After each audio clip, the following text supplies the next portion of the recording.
ಆತ್ಮೀಯರೇ ನಮಸ್ಕಾರ. 4ನೇ ವಿಭಾಗದಲ್ಲಿ ಅನಾಹತ ಮಂಡಲ ಅಂತ ಬರುತ್ತೆ. ಮಂಡಲ ಅಂದರೆ ಆಗಲೇ ನಿಮಗೆ ಹೇಳಿದಾಗೆ ಚಕ್ರ. ಇದು ಬಹಳ ದೊಡ್ಡ ಚಕ್ರ. ಶಿವಶಕ್ತಿಯ ಸಮ್ಮಿಲನ ಆಗುತ್ತೆ ಈ ಚಕ್ರದ. ಅದು ಎಲ್ಲಿದೆ? ನಮ್ಮ ದೇಹದಲ್ಲಿ ಈ ಹೃದಯ ಭಾಗದಲ್ಲಿ. ಅದಕ್ಕೆ ಅನಾಹತ ಮಂಡಲ, ಅನಾಹತ ಚಕ್ರ ಅಂತ ಹೇಳ್ತಾರೆ. ಈ ಅನಾಹತ ಚಕ್ರದಲ್ಲಿ ಹಸಿರು ಬಣ್ಣ ಇದೆ. ಪ್ರೀತಿಯ ಸಂಕೇತ ಈ ಚಕ್ರದ ಸಂಕೇತ.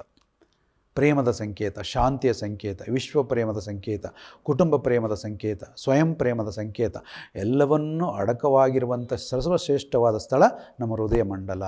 ಹೃದಯ ಮಂಡಲದಲ್ಲಿ ವಿಶ್ವ ಪ್ರೇಮದ ಸಾಗರ ಇರುತ್ತೆ. ಅದನ್ನು ನೀವು ಎಕ್ಸ್ಪ್ಯಾಂಡ್ ಮಾಡ್ಕೊಳ್ತಾ ಹೋಗ್ಬೋದು ಬೀಜಾಕ್ಷರದ ರೂಪದಲ್ಲಿ.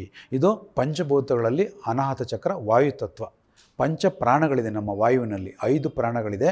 ಹೃದಯ ಚಕ್ರವನ್ನು ಕಾಪಾಡ್ತಾ ಇರುತ್ತೆ. ಅದರಲ್ಲಿ ಪಾನವಾಯು, ಅಪಾನವಾಯು, ಉದಾನವಾಯು, ಸಮಾನವಾಯು, ವ್ಯಾನವಾಯು, 5 ಪ್ರಾಣಗಳು ನಮ್ಮನ್ನು ಕಾಪಾಡ್ತಾ ಇದ್ದರೆ ನಮ್ಮ ಆಯುಷು ಸುಭದ್ರವಾಗಿರುತ್ತೆ. ನಮ್ಮ ಜೀವನ ಸುಖ ಶಾಂತಿ ನೆಮ್ಮದಿಯಿಂದ ಬಾಳಲಿಕ್ಕೆ ಸಾಧ್ಯವಾಗುತ್ತೆ.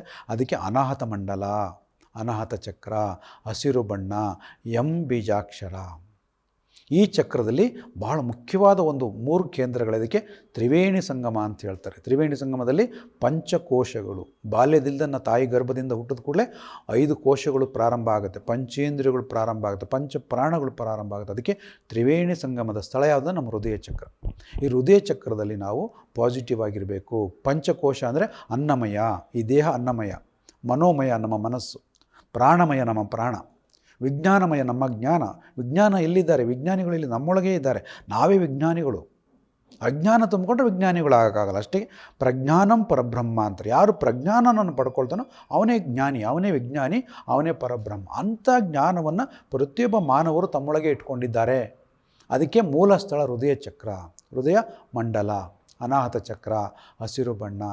ಪಂಚಕೋಶಗಳಲ್ಲಿ ಅನ್ನಮಯ, ಪ್ರಾಣಮಯ, ಮನೋಮಯ, ವಿಜ್ಞಾನಮಯ, ಆನಂದಮಯ, ಇವೆಲ್ಲವನ್ನು ಪಡ್ಕೊಂಡಂಥ ವ್ಯಕ್ತಿ ಆನಂದಮಯವಾಗಿ ತೇಲ್ತಾ ಇರಲಿಕ್ಕೆ ಅದೂ ಸಹ ಯಾವ ಸ್ಥಳ? ಹೃದಯ ಚಕ್ರ.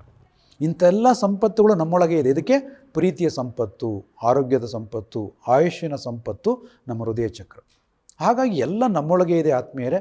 ನಾವಿದನ್ನು ಕಂಡುಕೊಳ್ಳೋ ಪ್ರಯತ್ನ ಮಾಡ್ತಾ ಇಲ್ಲ. ನಾವೆಲ್ಲ ವಿಮುಖರಾಗ್ತಾ ಇದ್ದೀವಿ ಅಂದರೆ ಅದಕ್ಕೆ ವಿರುದ್ಧವಾಗಿ ಜೀವನ ನೀಡ್ತಾ ಇದೆ. ಆ ಪರಮಾತ್ಮನ ಮಾರ್ಗದಲ್ಲಿ, ಅಂತರಂಗದಲ್ಲೇ ಪರಮಾತ್ಮ ಇದ್ದಾನೆ, ಪ್ರತಿಯೊಬ್ಬರಲ್ಲೂ ಇದ್ದಾನೆ.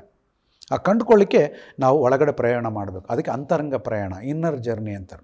ಅದಕ್ಕೆ ಇನ್ನರ್ ಜರ್ನಿ ನೀವು ಮಾಡಬೇಕಂದ್ರೆ ಇನ್ನರ್ ಕ್ಲೀನಿಂಗ್ ಆಗಬೇಕು, ಇನ್ನರ್ ಬಾತಿಂಗ್ ಆಗಬೇಕು. ಅಂದರೆ ಅಂತರಂಗ ಶುದ್ಧೀಕರಣ, ಅಂತರಂಗದ ಸ್ನಾನ ಆಗಬೇಕು. ಆಗ ನೀವು ಆ ದೈವ ದರ್ಶನವನ್ನು ನಿಮ್ಮ ಹೃದಯ ಚಕ್ರದ ಮೂಲಕ ಕಂಡುಕೊಳ್ತಾ ಹೋಗ್ಬೋದು. ಅದಕ್ಕೆ ಅನಾಹತ ಮಂಡಲ.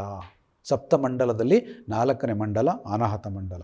ಈ ಮಂಡಲವನ್ನು ನೀವು ಆಕ್ಟಿವ್ ಮಾಡಿಕೊಂಡ್ರೆ ಯಾರ ಮೇಲೂ ನಿಮಗೆ ದ್ವೇಷ ಬರಲಿಕ್ಕೆ ಅವಕಾಶ ಕಮ್ಮಿ ಆಗಿಬಿಡುತ್ತೆ. ಶಾಂತರಾಗ್ತೀರ, ಎಲ್ಲರನ್ನೂ ಪ್ರೀತಿಯಿಂದ ನೋಡಲಿಕ್ಕೆ ಪ್ರಾರಂಭ ಆಗುತ್ತೆ. ಈ ಹೃದಯ ಚಕ್ರ ಬಹಳ ಮುಖ್ಯವಾದ ಚಕ್ರ, ಮಂಡಲ.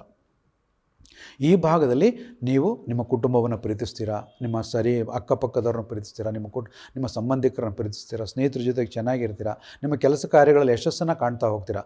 ಅದು ಯಾವ ಭಾಗ ಅಂದರೆ ಈ ಹೃದಯ ಭಾಗದಲ್ಲಿರುವ ಅನಾಹತ ಮಂಡಲ. ಹುಷಾರಾಗಿಟ್ಕೋಬೇಕು ಈ ಚಕ್ರವನ್ನು. ಇದನ್ನು ವೀಕ್ ಮಾಡ್ಕೋಬಾರ್ದು. ಇದೆಲ್ಲರ ಅಧಿಪತಿ ಯಾವುದು?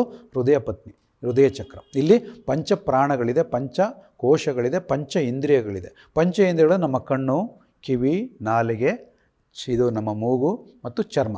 5 ಪಂಚ ಇಂದ್ರಿಯಗಳ ಶಕ್ತಿಯಲ್ಲಿದೆ ಹೃದಯ ಚಕ್ರದಲ್ಲೇ ಇದೆ.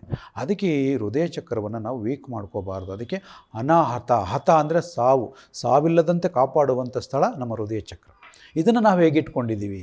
ನಿಮ್ಮೊಳಗಡೆ ದುಃಖ ಇದ್ದರೆ, ದ್ವೇಷ ಇದ್ದರೆ, ಡಿಪ್ರೆಷನ್ ಇದ್ದರೆ ಈ ಚಕ್ರ ಕುಗ್ಗುತ್ತಾ ಹೋಗುತ್ತೆ. ಆರೋಗ್ಯ ಸಮಸ್ಯೆ ಇದ್ದರೆ ಲಂಗ್ಸು, ಲಿವರ್, ಹಾರ್ಟಲ್ಲಿ ಏರುಪೇರುಗಳಾಗುತ್ತೆ. ಅದಕ್ಕೆ ಅನಾಹತ ಚಕ್ರವನ್ನು ಭದ್ರವಾಗಿ ಇಟ್ಕೋಬೇಕು. ನಮ್ಮಲ್ಲಿ ಕಲಿಯುತ್ತಿರುವಂಥ ಸ್ಟೂಡೆಂಟ್ಸ್ಗಳು ಈ ಚಕ್ರಗಳ ಅಭ್ಯಾಸ ಮಾಡ್ತಾ ಯಾವುದೇ ಆರೋಗ್ಯ ಸಮಸ್ಯೆ ಬಂದರೂ ಅದನ್ನು ಗೆಲ್ತಾ ಇದ್ದಾರೆ. ಯಾವುದೇ ಮಾನಸಿಕ ನೋವುಗಳು, ದುಃಖಗಳು ಬಂದರೂ ಅದರಿಂದ ಹೊರಬರ್ತಾ ಇದ್ದಾರೆ. ಹಾಗೆ ನೀವೆಲ್ಲರೂ ಕಲ್ತ್ಕೋಬೇಕು. ಅದು ನಮ್ಮ ಫೌಂಡೇಶನ್ ಆಸೆ. ಹಾಗಾಗಿ ಈ ಹೃದಯ ಚಕ್ರ ಹೇಗಿದೆ ಅದನ್ನು ಪರೀಕ್ಷೆ ಮಾಡ್ಕೊಳ್ಳಿ. ಹೃದಯ ಚಕ್ರವನ್ನು ಗೆದ್ದರೆ ವಿಶ್ವವನ್ನೇ ಗೆದ್ದ ಹಾಗೆ, ಪರಮಾತ್ಮನನ್ನು ದರ್ಶನ ಮಾಡಿದ ಹಾಗೆ. ಅಷ್ಟು ಪವರ್ ನಮ್ಮ ಹೃದಯ ಚಕ್ರದಲ್ಲಿದೆ. ಹಾಗಾಗಿ ಆ ಹೃದಯ ಚಕ್ರದಲ್ಲಿರೋ ಪವರ್ನ ನೀವು ಸ್ಕ್ಯಾನ್ ಮಾಡ್ಕೊಂಡು ಪರೀಕ್ಷೆ ಮಾಡ್ಕೋಬೋದು, ಹೀಲಿಂಗ್ ಮಾಡ್ಕೋಬೋದು, ಎನರ್ಜೈಸ್ ಮಾಡ್ಕೋಬೋದು.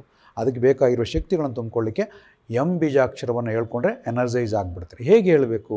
ಚಕ್ರಗಳ ಮೇಲೆ ಕೈ ಇಟ್ಟು M M M M M M M ಅಂದರೆ ಎನರ್ಜಿ ಕನೆಕ್ಟ್ ಆಗಿಬಿಡುತ್ತೆ. ಈ ರೀತಿ ಪ್ರತಿಯೊಬ್ಬರಿಗೂ ಅನುಭವಕ್ಕೆ ಸಾಧ್ಯತೆ ಇದೆ.